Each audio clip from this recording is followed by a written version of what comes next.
ಎಷ್ಟೋ ಜನ ಪ್ಯೂರ್ ಜೇನುತುಪ್ಪ ತೆಗಿಯೋದು ಹೇಗೆ ಹೇಗೆ ಹೇಗೆ ಅಂತ ತುಂಬಾ ಜನಕ್ಕೆ ಕುತೂಹಲ. ನೋಡಿ ಈಗ ಹೇಗ್ ತೆಗಿತೀವಿ ಅಂತ. ಸರ್, ಈಗ ತುಂಬಾ ಜನಕ್ಕೆ ಜೇನುತುಪ್ಪ ತಿಂದಿದ್ದಾರೆ, ಆದ್ರೆ ಜೇನುತುಪ್ಪ ತೆಗಿಯೋದು ಹೆಂಗೆ ಅಂತ ಗೊತ್ತಿಲ್ಲ ಅವರಿಗೆ. ತೆಗಿಯೋದು ಹೆಂಗೆ ಅಂತ ಈಗ ನಾವು ತೋರಿಸ್ತೀವಿ. ಅಂದ್ರೆ ಕೈಯಲ್ಲಿ ಹಿಂಡದೇನೆ ಯಾವ ರೀತಿ ಮಷೀನ್ ಅಲ್ಲಿ ಜೇನುತುಪ್ಪನ ತೆಗೆದು ಮತ್ತೆ ಅದನ್ನ ಮತ್ತೆ ವಾಪಸ್ ಜೇನುಗೂಡಿಗೆ ಹೇಗೆ ಕೊಡೋದು ಅಂತ ಈ ವಿಡಿಯೋದಲ್ಲಿ ತೋರಿಸ್ತೀವಿ. ಸರ್ ನೋಡಿ, ಇದು ಜೇನುತುಪ್ಪ ಈ ಫ್ರೇಮ್ ಫುಲ್ಲು ಜೇನುತುಪ್ಪ ಇದೆ. ಈ ತರ ಫುಲ್ಲು ಸೀಲ್ ಆಗಿದೆ. ಇದು ನಾವು ಒಂದು ಚಾಕು ತಗೊಂಡು ಅನ್ಕ್ಯಾಪ್ ಅಂತೀವಿ ನಾವು. ಅನ್ಕ್ಯಾಪ್ ಅಂದ್ರೆ ತೆಳ್ಳಗೆ ಮೇಲ್ಗಡೆ ತೆಗಿತೀವಿ ಈ ತರ. ಸೊ ಯಾಕೆ ಈ ತರ ತೆಗಿತಿದೀವಿ ಅಂದ್ರೆ, ಈ ನಾವು ಮಷೀನ್ ಅಲ್ಲಿ ಹಾಕಿ ಎಕ್ಸ್ಟ್ರಾಕ್ಟ್ ಮಾಡುವಾಗ ಆ ಮಷೀನ್ ಹಾಕಿ ನಾವು ತಿರುಗಿಸಿದಾಗ ಅದು ಹೊರಗಡೆ ಚೆಲ್ಬೇಕು ಅಂದ್ರೆ ಈ ಮೇಲಿನ ಕ್ಯಾಪ್ ಅನ್ನು ನಾವು ತೆಗಿಲೇಬೇಕು. ನೋಡಿ ಸರ್, ಕಲರ್ ಹೆಂಗಿದೆ, ಸ್ಮೆಲ್ ಹೇಗಿದೆ ನೀವೇ ನೋಡ್ಬೋದು. ಸೊ ಇದೇ ರೀತಿ ಪೂರ್ತಿ ಎರಡು ಸೈಡ್ ಕೂಡ, ಅಂದ್ರೆ ಈಗ ಒಂದು ಸೈಡ್ ಅನ್ಕ್ಯಾಪ್ ಮಾಡಿದ ನಂತರ ನೋಡಿ, ಅನ್ಕ್ಯಾಪ್ ಮಾಡಿದಾಗ ಹೇಗಿದೆ ಜೇನುತುಪ್ಪ ಬಣ್ಣ ನೋಡಿ ಹೇಗಿದೆ. ಈ ಕಡೆ ಸೈಡ್ ಮಾಡೋಣ ಅಂದ್ರೆ. ಸೊ ಎರಡು ಸೈಡ್ ಕೂಡ ಅನ್ಕ್ಯಾಪ್ ಮಾಡಿ ಅದಾದ ನಂತರ ಮಷೀನಿಗೆ ಹಾಕ್ಬೇಕು. ನೋಡಿ, ಮಕರಂದ ಕಲೆಕ್ಟ್ ಮಾಡಿದ್ದನ್ನ ಈ ಫ್ರೇಮ್ ಅಲ್ಲಿ ಜೋಡಿಸಿ ಇದು ತಂದು ಅದು ಸ್ಟೋರ್ ಮಾಡುತ್ತೆ. ಸೊ ಈಗ ಸ್ಟೋರ್ ಮಾಡಿದ ತಕ್ಷಣ ಅದು ಹನಿ ಆಗೋದಿಲ್ಲ, ಅದರಲ್ಲಿ ನೀರಿನ ಅಂಶ ಜಾಸ್ತಿ ಇರುತ್ತೆ. ಸೊ ಆ ನೀರಿನ ಅಂಶನ ಜೇನು ಹುಳು ರೆಕ್ಕೆ ಬಡ್ದು ಆ ನೀರಿನ ಅಂಶ ಕಮ್ಮಿ ಮಾಡಿ ಅದು ಪೂರ್ತಿ ಒಂದು ಪೂರ್ತಿ ಹನಿ ರೆಡಿ ಆಗ್ತಿದಂಗೆ ಅದು ಮುಚ್ಚಳ ಹಾಕುತ್ತೆ. ಯಾಕೆ ಮುಚ್ಚಳ ಹಾಕುತ್ತೆ ಅಂದ್ರೆ, ಅದು ಮಳೆಗಾಲದಲ್ಲಿ ಅದಕ್ಕೋಸ್ಕರ ಸ್ಟೋರ್ ಮಾಡುತ್ತೆ. ಅದು ಒಂದು ಸಲ ಮುಚ್ಚಳ ಆಯ್ತು ಅಂದ್ರೆ ಪೂರ್ತಿ ಜೇನು ರೆಡಿ ಆಗಿದೆ. ನೋಡಿ, ಜೇನುತುಪ್ಪ ಅನ್ಕ್ಯಾಪ್ ಆಗಿದೆ. ಈಗ ಇದನ್ನ ಎಕ್ಸ್ಟ್ರಾಕ್ಟರ್ಗೆ ಇಡ್ತೀವಿ. ಸೊ ಇದು ಜೇನುತುಪ್ಪ ಎಕ್ಸ್ಟ್ರಾಕ್ಟ್ ಮಾಡೋ ಮಷೀನು. ಸೊ ಇದು ಬಂದು 2 ಫ್ರೇಮ್ ಹಿಡಿಯುತ್ತೆ. ನಾವು ಅನ್ಕ್ಯಾಪ್ ಮಾಡಿದ್ದನ್ನ ಸೊ ಈ ಮಷೀನಲ್ಲಿ ಈ ರೀತಿ ಒಂದು ಭಾಗದಲ್ಲಿ ಇಡೋದು. ಸೊ ಈ ರೀತಿ ಇದು ನಮ್ದು 2 ಫ್ರೇಮಿಂದ ಎಕ್ಸ್ಟ್ರಾಕ್ಟರ್. ಎರಡೂ ಫ್ರೇಮ್ಗಳನ್ನು ಅನ್ಕ್ಯಾಪ್ ಮಾಡಿದ್ಮೇಲೆ ಸೊ ಈ ರೀತಿ ಮಷೀನ್ ಹಾಕ್ತಾರೆ. ಇದು ಸೆಂಟ್ರಿಫಿಗಲ್ ಫೋರ್ಸ್ ಇಂದ, ಅಂದ್ರೆ ಈ ರೀತಿ ಹಾಕಿ ನಾವು ರೊಟೇಟ್. ಸೊ ಈ ರೀತಿ ರೊಟೇಟ್ ಮಾಡೋದ್ರಿಂದ ಸೊ ಫ್ರೇಮಲ್ಲಿ ಇರುವ ಜೇನುತುಪ್ಪ ಎಲ್ಲ ಪೂರ್ತಿ ಹೊರಗಡೆ ಚಿಮ್ಮುತ್ತೆ. ನೋಡಿ, ಈಗ ಒಂದ್ ಸೈಡು ಜೇನುತುಪ್ಪ ಬಂದಿದೆ, ಇನ್ನೊಂದ್ ಸೈಡ್ ಜೇನುತುಪ್ಪ ಇದೆ. ಅದನ್ನ ಈಗ ಈ ಕಡೆ ಹಿಂಗೆ ಉಲ್ಟಾ ತಿರುಗಿಸಿ ಇಟ್ಟು ಮತ್ತೆ ತಿರುಗಿಸ್ತೀವಿ.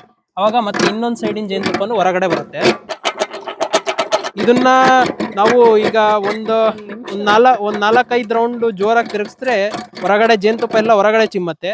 ಜೇನುತುಪ್ಪ ಹೊರಗಡೆ ಚಿಂಬಿ ಬರೀ ಮೇಣ ಮಾತ್ರ ಉಳ್ಕೊಳತ್ತೆ. ಸೊ ಇದನ್ನ ನಾವು ಮತ್ತೆ ತೆಗೆದಿರುವಂತ ಗೂಡಿಗೆ ಮತ್ತೆ ವಾಪಸ್ ಅದಕ್ಕೆ ಇಡ್ತೀವಿ. ಈ ತರ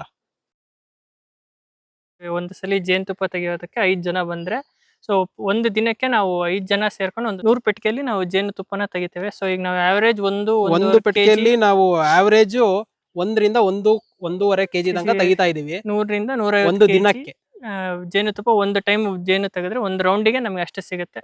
ಅದೇ ರೀತಿ ಪ್ರತಿ 15 ದಿನಕ್ಕೊಮ್ಮೆ ಒಂದೊಂದು ರೌಂಡ್, ಅಂದ್ರೆ ಪ್ರತಿ 15 ದಿನಕ್ಕೊಮ್ಮೆ ಈ ಜೇನುತುಪ್ಪನ ತೆಗೆಯೋದು ಮಷೀನಲ್ಲಿ. ಮತ್ತೆ ಆ ಫ್ರೇಮ್ಗಳನ್ನ ವಾಪಸ್ ತಗೊಂಡೋಗಿ ಆ ಜೇನು ಪೆಟ್ಟಿಗೆಗೆ ಇಟ್ಟಾಗ ಮತ್ತೆ 15 ದಿನಕ್ಕೆ ಮತ್ತೆ ಸ್ಟೋರ್ ಮಾಡಿ ಸೀಲ್ ಮಾಡಿದ್ಮೇಲೆ ಮತ್ತೆ ಇನ್ನೊಂದು ರೌಂಡ್ ತೆಗೆಯೋದು. ನಮಗೆ ಈ ಮಲೆನಾಡು ಭಾಗದಲ್ಲಿ ಒಂದು 4-5 ರೌಂಡ್ ಅಂತೂ ಸಿಕ್ಕಿದ್ರು ಕೂಡ 5 ರಿಂದ 6 kg ಆರಾಮಾಗಿ ಒಂದು ಪೆಟ್ಟಿಗೆಯಿಂದ ವರ್ಷಕ್ಕೆ ಸಿಗುತ್ತಿದೆ.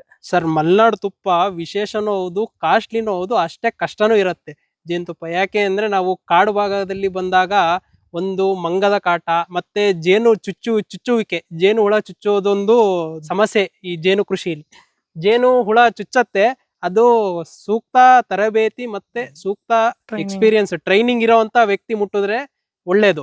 ಈಗ ಯಾರೋ ಒಬ್ರು ಬಂದು ಮುಟ್ಟಿದ್ರು ಅಂದ್ರೆ ಜೇನುಗೂಡ್ನ, ಅವರಿಗೆ ತುಂಬಾ ಜೇನು ಹುಳಗಳು ಹೊಡೆಯುತ್ತೆ, ಅವರಿಗೆ ತಡ್ಕೊಳಕ್ ಆಗೋದಿಲ್ಲ. ಆ ತರ ನಾವಾದ್ರೆ 1-2 ಚುಚ್ಚಿದ್ರೆ ತಡ್ಕೊಂತೀವಿ. ಜೇನ್ ತೆಗಿಯಕ್ ನಾವು ಬಂದ್ವಿ ಅಂದ್ರೆ ಮಂಗಗಳು ಇಲ್ಲಿ ಮರದ ಮೇಲೆ ಕೂತ್ಕೊಂಡು ನೋಡ್ತಾ ಇರ್ತವೆ. ಸೊ ನಾವು ಹೋದ ತಕ್ಷಣ ನಾವು ಹೆಂಗೆ ದಾರ ಎಲ್ಲ ತೆಗೆದು ಅದೇ ತರ ಬಂದು ಹಾಳು ಮಾಡೋ ಚಾನ್ಸು ಜಾಸ್ತಿ ಇದೆ ಮಂಗಗಳಿಂದ. ಮತ್ತೆ ಕೆಲವೊಂದ್ಸಲಿ ಕರಡಿ ಕೂಡ ಬಂದ್ರು ಕೂಡ ಇಡೀ ಬಾಕ್ಸ್ ಅನ್ನ ಪೂರ್ತಿ ಹಾಳು ಮಾಡಿ ಇದು ಮಾಡೋಗುತ್ತೆ. ಕೆಲವೊಂದು ಟೈಮ್ ಆನೆ ಕೂಡ ಇಲ್ಲಿ ಬರ್ತಾ ಇರುತ್ತೆ. ಆ ಟೈಮಲ್ಲಿ ನಾವು ಇಲ್ಲಿ ಹೊರಗಡೆ ಬಂದು ಜೇನ್ ಆ ತರ ಎದು ಮಾಡಕ್ ಆಗೋದಿಲ್ಲ. ನೋಡಿ, ಈಗ 2 ಫ್ರೇಮ್ ತೆಗ್ದಿದೀವಿ, ಈಗ 2 ಫ್ರೇಮ್ ತೆಗಿತೀವಿ. ಬನ್ನಿ ಈಗ 4 ಫ್ರೇಮ್ ತೆಗೆದ್ಮೇಲೆ ಎಷ್ಟು ಜೇನುತುಪ್ಪ ಸಿಕ್ತು ಅಂತ ನೋಡೋಣ ಗೂಡಲ್ಲಿ. ನನ್ನ ಪ್ರಕಾರ ಈ ಗೂಡಿನಲ್ಲಿ 1 ರಿಂದ 1.5 kg ಸಿಗ್ಬೋದು ಅಂತ ನನ್ನ ಅಂದಾಜು. ನೋಡೋಣ ಬನ್ನಿ ಎಷ್ಟು ಸಿಗತ್ತೆ ಅಂತ. ರುಚಿನೂ ತುಂಬಾ ಚೆನ್ನಾಗಿರತ್ತೆ. ಏಕೆಂದ್ರೆ ಈಗ ನಂದಿ ಹೂವು ಆಗಿರೋ ಟೈಮು ಕಾಡಿನಲ್ಲಿ ರುಚಿ ತುಂಬಾ ಸ್ವೀಟ್ ಇರತ್ತೆ. ಮತ್ತೆ ಗೋಲ್ಡ್ ಕಲರ್ ಇದೆ ನೋಡಿ. ಈಗ ನಮಗೆ ಈ ಟೈಮಲ್ಲಿ ಈಗ ತೆಗಿಯೋ ಟೈಮಲ್ಲಿ ಗೋಲ್ಡ್ ಕಲರ್ ಸಿಕ್ಕಿದೆ. ಈಗ ನಾವು ಇನ್ನು 15 ದಿನ ಬಿಟ್ಟು ಬರ್ತೀವಿ, ನಮಗೆ ಯಾವ ಕಲರ್ ಸಿಗತ್ತೆ ಅಂತ ನಮಗೆ ಗೊತ್ತಿರಲ್ಲ. ಯಾಕೆಂದ್ರೆ ಈಗ ನಂದಿ ಮರ ಹೂವಾಗಿದೆ, ನಂದಿ ಮರದ ಹೂ ಮುಗ್ದಿರತ್ತೆ 15 ದಿನಕ್ಕೆ, ಅಂದ್ರೆ ಬೇರೆ ಹೂ ಆಗಿರತ್ತೆ ಕಾಡಲ್ಲಿ, ಆ ಹೂವಿಗೆ ಹೋಗತ್ತೆ. ಅವಾಗ ರುಚಿನೂ ಟೇಸ್ಟ್ ಚೇಂಜ್ ಇರುತ್ತೆ, ಮತ್ತೆ ಬಣ್ಣನೂ ಚೇಂಜ್ ಇರುತ್ತೆ ಜೇನು ತುಪ್ಪದ್ದು. ನೋಡ್ರಿ ಎಷ್ಟು ಚೆನ್ನಾಗಿ ಚಿಮ್ತಾ ಇದೆ ಹೊರಗಡೆ. ಒಳ್ಳೆ ಒಳ್ಳೆ ಗೋಲ್ಡ್ ಕಲರ್ ಇದ್ದಂಗೆ. ಇದು ಜೇನುತುಪ್ಪದ ಪರಿಮಳನೂ ಅಷ್ಟೇ ಚೆನ್ನಾಗಿರುತ್ತೆ, ಅಷ್ಟೇ ಸುಗಂಧ. ನೋಡಿ 2 ಇದು ತೆಗ್ದಿದೀವಿ. ಇದನ್ನ ಮತ್ತೆ ಗೂಡಿಗೆ ವಾಪಸ್ ಕೊಡ್ತೀವಿ. 10 ದಿನದ ಮೇಲ್ಗಡೆ 15 ದಿನದ ಒಳಗಡೆ ಫುಲ್ ಆಗತ್ತೆ. ಈ ತರ ಟೈಟ್ ಆಗಿ ಕಟ್ಟಿ ನಾವು ಇನ್ನ 15 ದಿನ ಬಿಟ್ಟು ಮತ್ತೆ ಬರ್ತೀವಿ. ಬನ್ನಿ ಜೇನುತುಪ್ಪ ಎಷ್ಟು ಸಿಕ್ಕಿದೆ ಅಂತ ನೋಡೋಣ. ಈಗ ನೋಡ್ರಿ ಜೇನುತುಪ್ಪ ಹೆಂಗಿದೆ ನೋಡ್ರಿ, ಕಲರ್ ನೋಡ್ರಿ, ಥಿಕ್ನೆಸ್ ನೋಡ್ರಿ. ಸೊ ನಮ್ಮ ಮಲೆನಾಡು ಭಾಗದ ಜೇನುತುಪ್ಪ ಈ ರೀತಿ ಇಷ್ಟು ತಿಕ್ಕಾಗಿ ಅಥವಾ ಈ ಕಲರ್ ಅಲ್ಲಿ ಸಿಗುತ್ತೆ ನಮಗೆ ಜೇನು. ನೋಡ್ರಿ ಎಷ್ಟು ಚೆನ್ನಾಗಿದೆ ಬಣ್ಣ, ನೋಡ್ರಿ ಗೋಲ್ಡ್ ಕಲರ್ ಇದೆ ನೋಡಿ, ಎಷ್ಟು ಚೆನ್ನಾಗಿದೆ. ಸೊ ಇದು ಅರ್ಧ ಕೆಜಿ ಬಾಟ್ಲು. ಸೊ ಇನ್ನು 1.5 ಕೆಜಿ ನಮಗೆ 3 ಬಾಟ್ಲು ಆಗುತ್ತೆ. ಇದು ಪೂರ್ತಿ ಒಂದು ಜೇನು ಪೆಟ್ಟಿಗೆಯಿಂದ ತೆಗ್ದಿರೋದ್ರಿಂದ ಸೊ 3 ಬಾಟ್ಲು ಅಷ್ಟು ನಮಗೆ ಜೇನುತುಪ್ಪ ಸಿಕ್ಕಿದೆ. ಬನ್ನಿ ಟೇಸ್ಟ್ ಸ್ಮೆಲ್ ನೋಡೋಣ ಜೇನುತುಪ್ಪ ತೆಗ್ದಿರೋದು ಹೆಂಗಿದೆ ಅಂತ. ನೋಡ್ರಿ ಎಷ್ಟು ತಿಕ್ಕು, ಯಾವ ಬಣ್ಣ ಹೆಂಗಿದೆ ನೋಡ್ರಿ.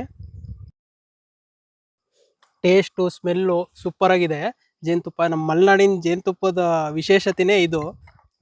ಜೇನುತುಪ್ಪದ ಟೇಸ್ಟು ಸ್ಮೆಲ್ಲಲ್ಲೇ ನಾವು ಕಂಡುಹಿಡಿದು ಬಿಡ್ತೀವಿ ಇದನ್ನ ಮಲೆನಾಡು ಜೇನುತುಪ್ಪ, ಕಾಡಿನ ಜೇನುತುಪ್ಪ ಅಂತ. ನೋಡಿ ಎಷ್ಟು ಚೆನ್ನಾಗಿ ಬಣ್ಣ ನೋಡಿ ಹೆಂಗಿದೆ ಜೇನುತುಪ್ಪದ, ಗೋಲ್ಡ್ ಕಲರ್ ಬರುತ್ತೆ.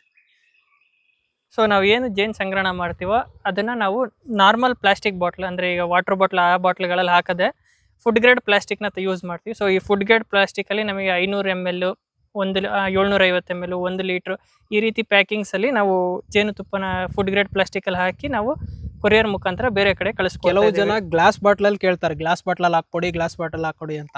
ನಾವು ಗ್ಲಾಸ್ ಬಾಟ್ಲಲ್ಲಿ ಏನಕ್ಕೆ ಹಾಕ್ಕೊಡೋದಿಲ್ಲ ಅಂದರೆ, ನಾವು ಕೊರಿಯರ್ ಒಂದು ವೇಳೆ ಕೊರಿಯರ್ ಮಾಡಬೇಕು, ಟ್ರಾನ್ಸ್ಪೋರ್ಟ್ ಮಾಡಬೇಕು ಒಂದು ಕಡೆನ ಒಂದು ಕಡೆ ಅಂತ ಕೊರಿಯರ್ ಹಾಕಿದ್ವಿ ಅಂದರೆ ಗ್ಲಾಸ್ ಬಾಟ್ಲುಗಳು ಡ್ಯಾಮೇಜ್ ಆಗೋ ಚಾನ್ಸಸ್ 90% 100% ಇರುತ್ತೆ. ಅದಕ್ಕೆ ನಾವು ಆದಷ್ಟು ಫುಡ್ ಗ್ರೇಡ್ ಪ್ಲಾಸ್ಟಿಕಲ್ಲಿ ಇದು ಮಾಡಿ ಪಾರ್ಸಲ್ ಹಾಕಿ ಅವರಿಗೆ ನೀವು ಗ್ಲಾಸ್ ಬಾಟ್ಲಲ್ಲಿ ಹಾಕೊಂಡು ಮನೆಯಲ್ಲಿ ನೀವು ಯೂಸ್ ಮಾಡುವಾಗ ಇದನ್ನ ಬೇಕಾದ್ರೆ ನೀವು ಗ್ಲಾಸ್ ಬಾಟ್ಲಲ್ಲಿ ಹಾಕಿ ಯೂಸ್ ಮಾಡ್ಬೇಕಾದ್ರೆ ಅದನ್ನ ಯೂಸ್ ಮಾಡಿ ಅಂತ ಹೇಳ್ತೀವಿ.